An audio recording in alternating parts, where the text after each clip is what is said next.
சிவகங்கை மாவட்டம் சிங்கம்புணரி அருகே பிரான்மலையில் அருள்பாலிக்கும் அருள்மிகு குயிலமுத நாயகி உடனுறை திருக்கொடுங்குன்றநாத சுவாமி கோவிலில் சுமார் 800 வருடங்கள் பழமையானது. இந்த ஆலயம் திருவண்ணாமலை ஆதீனம் குன்றக்குடி 5 கோவில் தேவஸ்தானத்திற்கு உட்பட்டதாகும்.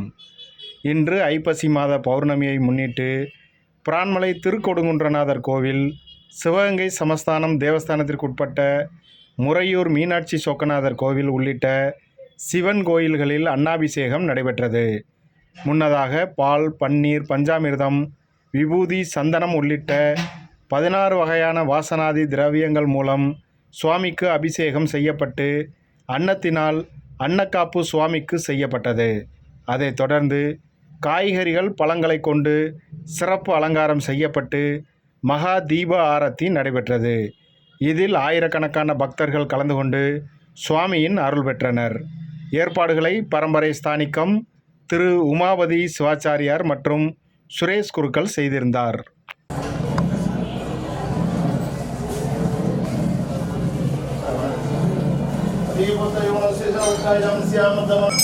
ஹர நம பார்வதீபதே ஹர ஹர மகாதேவா.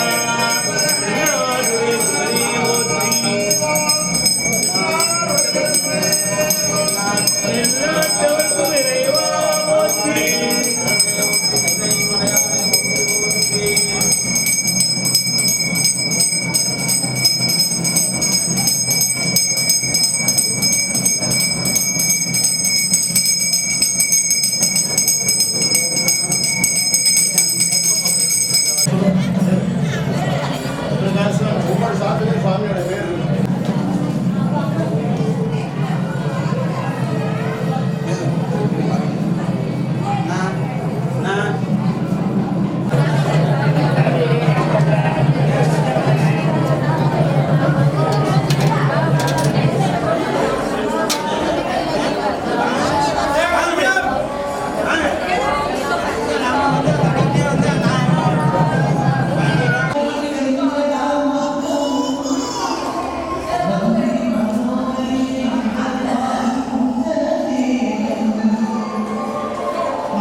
காமிக்கணுமா? அவர் ஊதுவார் அவர் குழுக்கள்